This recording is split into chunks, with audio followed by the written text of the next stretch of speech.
Hello, I'm Mike Kepka, the Curious Creative and owner of Kepka House. I welcome all of my fellow Curious Creatives out there joining us today. It is my pleasure to introduce to you Avner Engel, who has more than 15 years in the world of running and marketing specialty eye care businesses in the US and Canada. 2 months ago, he decided to put his experiences and his expertise to the test and has started his own marketing firm, Specialty Vision, which caters to the needs of the local specialty eye care doctor. Avner, the proud father of three fast-growing boys, he himself was born in South Africa, lived down under from the ages of 3 to 9 years old, moved to the United States at the age of 10, later joined the U.S. Army after the 9/11 attacks happened during his senior year in high school. After studying marketing in college in New York, he visited Israel to study his own heritage and decided to just stay there, where he eventually met his wife, Einat. Now, looking back at his career in marketing, he can honestly say he's helped almost 2,000 eye doctors keep their business in the black with his masterful marketing strategies. His latest enterprise promises a marketing video every day for his clients. His strategies not only work, but are actively creating a brand new market for those with the specialty eye care needs.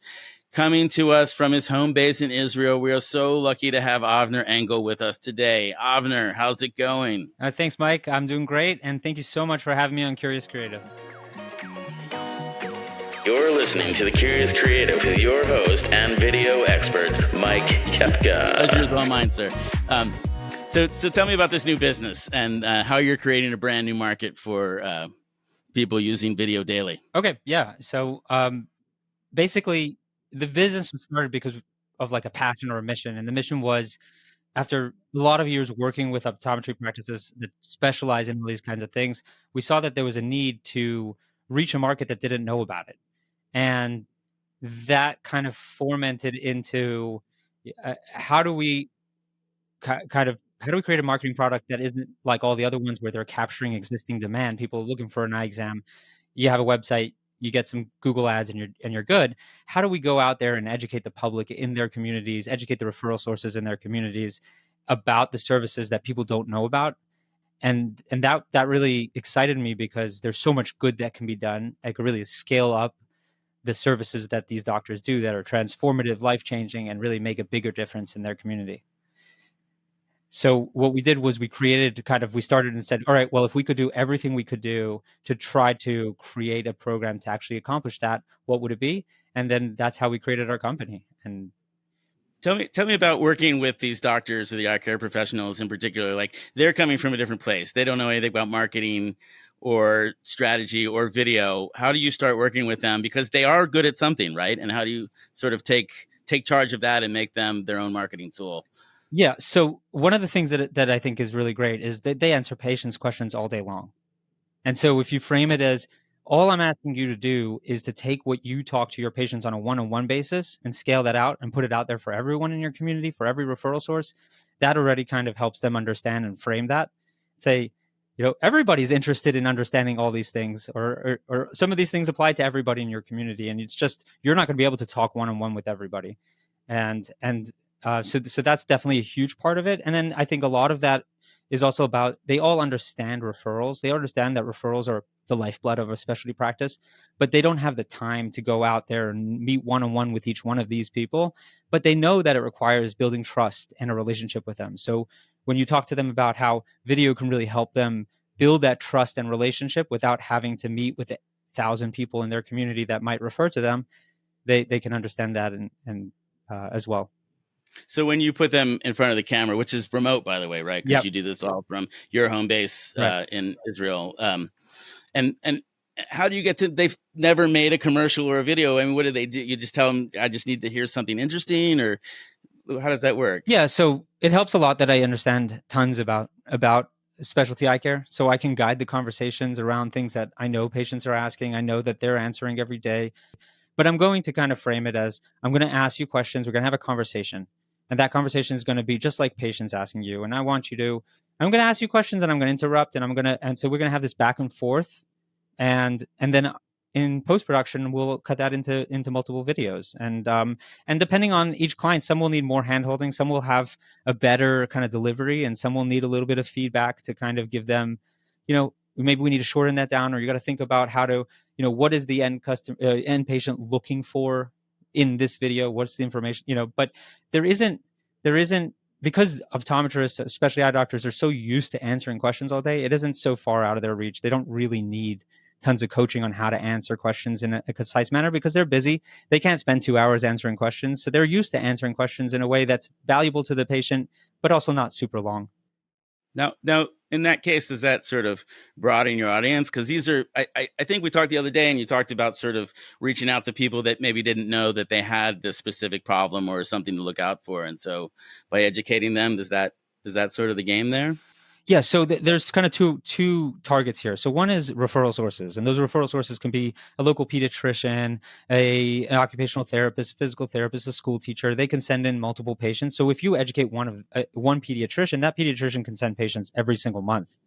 And so you don't need to go through the whole process of educating the mom over and over again to get a patient. You can educate one person. So that's definitely a big target. And that's where we're going to focus more of our advertising budgets on kind of targeting those people.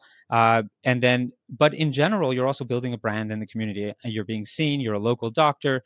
You're probably the only doctor in your community who's on all the social platforms and putting out content every day in a way that's nice and digestible, and shows that you're caring about the health of their community. So you're creating a huge brand and awareness in that community. And one of the interesting things about specialty eye care is it's not that niche. It's not that special.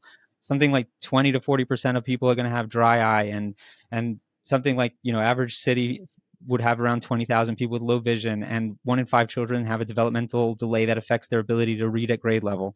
So these things are, when you compound all of those things, these services apply to a lot of the people in their community. Are you doing, or do you have a plan to do other kind of content when, like, sort of a more targeted audience once you found that audience? I mean, the general practitioner or the pediatrician, I think that was sort of that's a great way to multiply your audience, I think. But once you get sort of a more precise audience, how do you approach that? Is that different with the doctors, or? Yeah, so we'll be doing videos that are kind of targeted also to those referral sources, but we'll also be doing print materials, and we'll be calling them for short phone conversations with the doctor, and we'll be sending them an email drip campaign. So we have a whole kind of marketing funnel towards those target audiences. And so on our main package Advocate, there's 800 people who we're going to build a list for over the course of a year. And those 800 people we're going to interact with a total of 7,800 times. That's the kind of Right. So that's your targeted audience. Now you're going to spend the time and the effort and the money to actually interact with these people that we know have already interacted with the earlier stages of the content. It's very much like what I'm trying to do with video now, right? Where we've got 3 sort of different buckets. We have this awareness bucket, which is sort of a general audience concept. And then you take thousands of people and hone that down to a smaller group, and then a smaller group after that. And then you start paying more money, because it's worth spending more money on that targeted audience, but you don't want to throw that out on 100,000 people just for fun, right? Exactly. Tell me about you had a pretty good calculation for what you thought the value of a new patient was to your eye care professionals. I think that's really important to know, because then you can start doing math to figure out how their investment will actually turn into a return for them, right? Correct. Yeah. So, I mean, it depends on the specialty, and each practice is modeled slightly different. But I'll give you one example: vision therapy or neurooptometry. That is a therapy-based service. So the patient's going to come in, let's say, for 24 sessions over the course of 6 months, and the therapist gets paid $25 an hour, and that's really the main cost of that service. They're charging on average around $150 per session, and so the cost is essentially $600 over the course of that therapy. The practice is charging for those 24 sessions $3,600. So the profit on that patient is somewhere around $3,000. Obviously, there's more nuance to that, which actually increases the revenue and profit of it, but that's a good example. And so really, it takes 2 patients to cover the cost of this program, and so that's a good example. I mean, low vision is different, and especially contact lenses is slightly different, dry eye, but some of them are easier and more volume. So it's not a hard thing to do, especially if you take, like, one pediatrician can easily send over 10 patients a month. So if you get one referral of those 800 people to start referring to the practice, you're paying for the whole service just by that. Right. And does your pricing strategy kind of go into that equation as well, right? I mean, you specifically chose your your working amount so that people could afford that, and then you could relatively easily show them that return, right? I mean, it is definitely considered on the higher level on the premium side of marketing, because the other companies are really just targeting kind of people looking for eye care, and it's a much more simple thing. You have a website and you do some pay-per-click ads, but um, we basically built the product on what do we think is a product that would be what we would do for our own practices, what we would see as solving this, really tackling the problem of creating this awareness in the referral community, building these specialties, building awareness, and then how do we price that in for this community, for the practices. But yeah, we were looking at, well, it has to be within the realm of reason. Can't be a $20,000 product, because nobody's going to do that in optometry. Right, but at this sort of more manageable monthly cost, if I handed you $1 and you handed me 5 or 10 back, I would do that all day long, right? I think that's Correct. the strategy. Yep, That's their 100%. no brainer, Yep. right? It's like a money machine. Who doesn't want to have that sort of thing? Are there any guarantees when you do this kind of work? Yeah, sure. So, it takes a little bit of time to get the results going. So what we say is, by month 4, if you're not seeing 3 new specialty patients, and we'll baseline that over the past 6 months before we started, and if you're not seeing an average of 3 more specialty patients per month, then you're not paying for the service until you do. Or, so that's we're certain that this will do way better than that, and that's an easy target to reach. But that can give peace of mind that it isn't a never-ending commitment to spending this monthly fee without getting returns. There is maybe a little bit of time to build up that awareness and drive those referrals and growth, but it's really a 3-month kind of risky endeavor, as opposed to a never-ending. So it's story time, Yeah. Avner. Okay. I like to have people. I think as an audience, we just like to hear something good about something. What can you tell me about like an aha moment, or some sort of moment where you said, this is why I'm doing this. It's the right angle. Okay, so I have a couple of good stories. So one is about a doctor I was working with on videos, and this doctor is like super passionate, super knowledgeable, specialty only practice, does vision therapy, neuro optometry, low vision, just one of the coolest doctors I know. And she's been doing it for years. And then we started doing videos every day, and she gets a call from a local neurologist who's one of the top neurologists in the country. And the office calls and says, we came across your videos and we saw that you're an expert in neurooptometry. We'd like you to come speak to our practice. But the crazy thing is, this doctor's been an expert in that topic for years. However, had this happened 6 months ago, they would have not found any information. They would have found some stock content page about her on her website, and that would have been it. They would have walked on, moved on, and said, "No, this doctor doesn't know anything." So just by having those videos, that was really kind of, that's what changed the game in that scenario. But I have some other ones. I mean, I think a lot of optometrists don't realize the potential. I mean, they understand that there's lots of patients that they can reach. I was speaking to an optometrist that I've been working with for a while now, and he thought his vision therapy practice is doing all right. 25 patients or so in therapy at a time, and I kind of shared with him that there's a local doctor not so far from him that's in the city, the exact same size as him, that has 400 therapy patients in therapy and 400 on the waiting list. I said, like, that all that just shows you is that the patients are there, right? And and he was just blown away by that. He never really thought. He thought, okay, you can grow by 5 or 10 or 20 patients, and he always knew that there's a lot more kids who need his help. But to put that number and saying you're not even doing 10% of what a practice that's very similar to yours, a doctor that's very similar skill set to yours, in a city the same as yours, is doing, kind of drove that home. Do you have any stories that didn't start out as rosy as you would have planned? I mean, so I have one that ended rosy, I guess. So I had a doctor who I had a call with, and she gets on the call, and we'd scheduled this quite a while, and she was very busy. She scheduled this quite a while back, and she gets on the call. She said, "I didn't sleep the whole night. I was so nervous about doing the videos." So that was a rough start, but she was actually amazing. We ended up speaking for 3 hours straight, doing a recording, and made around 30, 40 videos out of that. So, and she loved it, and she was great, and she became a lot less nervous. So that was a good one that ended up good. But I did have a doctor who just couldn't get away from reading a script. And no matter what I did, I got on calls with him and I coached him, and we bantered back and forth, and I explained to him, you can't be reading. He just couldn't. And so that never really panned out very well. And so what do you do? You cut your losses there, or what do you do in that kind of I would say situation? 99% of the time, I think you can work through it. I think there are some people that it's going to be difficult, but 99% of the time, I found that, I've worked with doctors who were brand new out of school. I had a doctor I worked with, and she was super nervous about doing videos. We ended up getting her to 2 videos a day. And she told me after, I don't remember how many months, she told me, I actually think this was one of the best things that ever happened to me, because it made me so much more comfortable talking to patients, and patients always tell me how they see me on video. It makes me so much more, just feel more situated in my career and everything. So, generally speaking, I think you can work through the nerves because they're doing the same thing every day with their patients. So it isn't a real far stretch for them. But once in a while, especially maybe an older doctor who is a little bit set in their ways, it's going to be tough.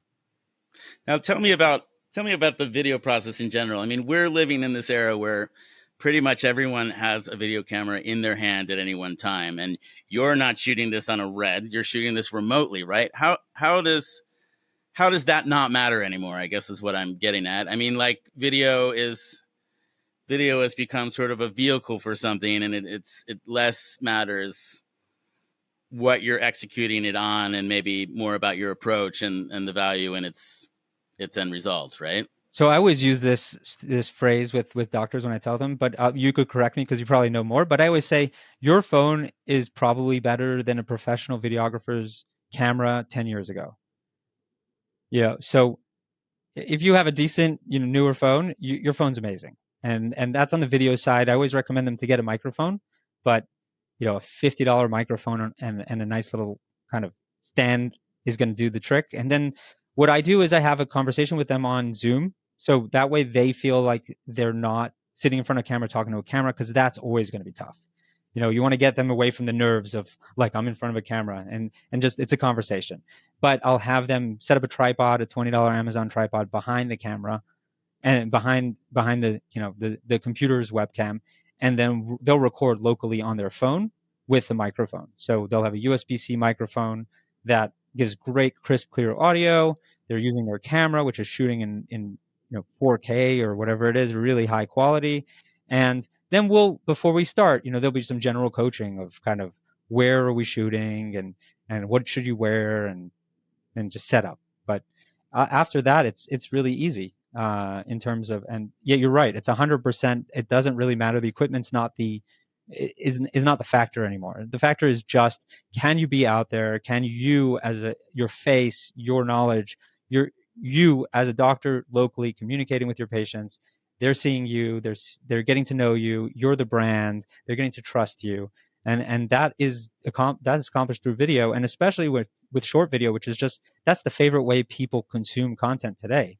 In the age groups of like 18 to 34, it's like 2 hours a day of short form video content or something crazy like that. And adults spend almost 40 minutes a day on YouTube in America. So by creating content that is the kind of content that your patients are consuming, and then being where they are, and so that is the kind of content's video, or ideally kind of short form video, and where they are is social, that you're just in front of them, and that's amazing.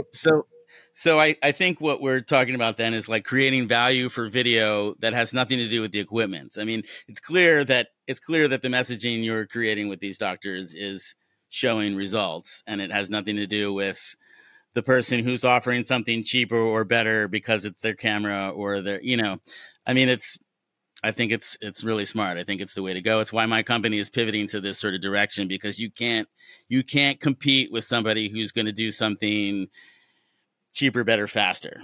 That's not what we're trying to do here, right? We're trying to turn results for people who have a specific goal, and we're getting the goals. How do you then what do you do after you've created this content with your clients?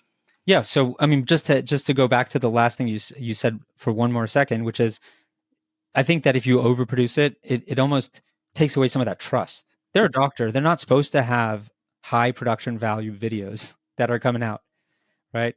If their goal is to educate the public, and educate referral sources about the services they do and about eye health and about how to just be a healthier person, then spending tons of money on making that the most super fancy video is kind of counterproductive. So that's my one thought. But after we get the video, then we're basically cutting that down into a variety of forms. So we're going to have some longer form content, some shorter form content, and then posting that on social media across different channels. So everything from YouTube to their Facebook, Instagram, LinkedIn, their website, as well as their Google My Business profile. And then we'll also take the longer form videos and we'll create a custom blog post that's based on what they have to say about that topic. So we'll do around four blog posts every single week, and we'll do around a little bit more than one video a day, split between short and longer videos. And are you shooting? This is a nerdy question, but are you shooting vertically or horizontally? What are you doing today? Horizontally. Horizontally, okay. Yeah. But then you take that and turn it into a square or a vertical if you need to. Or? Yeah, so we'll do 16 by 9 for the longer form, and then 9 by 16 for the short. Cool. So, tell me at the end of the day, what are the things you care most about in running a business that's about results and things for your clients? So I'm a passionate guy, and like I only want to do something that I believe is going to be good for the world and that brings meaning to my life. And that's why I moved to Israel, and that's why I joined the army. And that's why I like doing specialty eye care marketing, because I want to help people, and I see this, and so the whole goal of everything that we do, what's important to us, is that we actually help eye doctors help more people. And if that's not being done all the time, if that's not the goal of what we're doing, then we don't want to do it. Tell me, we had talked about trust. How does using the proper camera, like sort of the iPhone as opposed to the fancier camera, how does like authenticity play into all of this? In today's, we're competing with AI and slick sort of influencers, and I think that the audience is skeptical out there, right? We're not really sure what's real anymore, and how do you use all of these techniques to make sure that people feel like they're being taken care of by somebody who actually knows what they're doing? So I think doctors have a huge advantage in that area compared to maybe another business owner, in terms of doctors have a lot to say. They have a lot of knowledge and expertise that like influencers might not have. So they're well equipped to talk about things that they're knowledgeable about and will help people. So the content that they're creating is already very trustworthy. It's all about kind of their local and their local doctor, and they're just shooting because they care about their community. So the content just needs to be clean, crisp, and like digestible, and not overproduced, not too fancy. So all the branding is really all about the face. The face. The doctor is the brand in our kind of strategy, and it's not about having a beautiful set. It's not having like crazy editing. It's about creating it in a way that it is impactful, and the messaging gets out, and it's really just reinforcing that brand of a local doctor wanting to help. Now, tell me about the data behind the scenes. Are you able to track anything and show results to your clients after Sure. you made this stuff? Or Yeah, I mean, it's also very, so it's fairly simple in terms of the referral sources. They know who's referring to them already, right? And where we're going to work with them and decide who are the targets that we want to target in referrals. And so they can easily see who starts to refer. That's very simple. I mean, we're tracking a whole slew of data just to help us optimize where we spend the money on the ad budgets. Not necessarily is that all to show the customer, or I think sometimes marketing companies go like, we have to prove that value. I think the volume of stuff that we're doing is already showing, and then the results will show when the patients come in and the referrals come in. And so, and even within results, the practices know how many specialty patients they're getting in. If they see an increase, they're going to notice that pretty quickly. So, we're tracking kind of what's working for our own internal use. So if we see, these topics are really working, these channels are working, this is where we want to focus the ad budgets. This referral kind of this group of referral targets is responding really well at different practices. Now we can apply that across to all practices, and that was something that I think any marketer knows is going to drive a lot more value. But from the customer side, mean, they're really going to see value when they see patients come in the door, especially patients or referrals. Are you getting this stuff out on like the Meta space or on Google? Where is most of your stuff go? Yeah, I mean, it's good. So where our aim is to put it on not as many, but LinkedIn is going to be one of the targets because of the professional kind of referral side.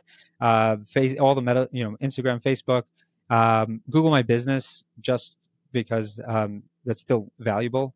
Their website as well, so that way when somebody does come to their site, they're interacting with the doctor still, as opposed to just a page of content. And then depending on the practice and if they have an interest on TikTok potentially, and it depends on the demographics a little bit, and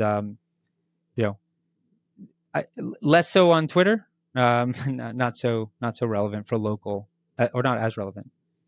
Avner, it's X now, and I just heard that X may be moving to Texas, so who knows what's going to happen there. Are you, Avner? Are you setting up landing pages for these folks, or what happens when somebody sees a video? How do they actually engage or convert with your clients? Yeah, so we don't do the practices websites, right? They have a website. They have website companies that they do. So that isn't our goal. Isn't to to start dealing with that. But if they have a website company, we can interact with them and guide them on what we want for landing pages, or we have our own directory site with 1,000 pages of specialty focused content, interactive content, forms. So each doctor will have their own kind of mini site on that site, and that will be kind of where we'll direct internally, or if they prefer, we can direct to their site. Great. Avner, we're approaching our time here. Thanks for being on the podcast. To my audience, if you're out there interested in knowing more about my guest's newest endeavor, you can find him on specialty.vision. Is that right, Avner? That is correct. Yep. And Avner, I had mentioned this before, but I always let my guests say the last word. Do you have any final nugget for people listening today? Yeah, I mean, I think that when it comes to making a difference, if you're a doctor out there and you're making a difference, you should understand that making a difference doesn't stop at seeing the patients. I think marketing is part of the equation. And if you're not building awareness and spreading the message and getting yourself out there, then you're only making half of the difference as a doctor that you can and should, or less than half. So, yeah, marketing is part of being a great doctor. Wonderful. And there you have it, careers creatives out there listening. Thanks so much, Avner, and we will catch you next time. Appreciate it, Mike. Thanks for having me.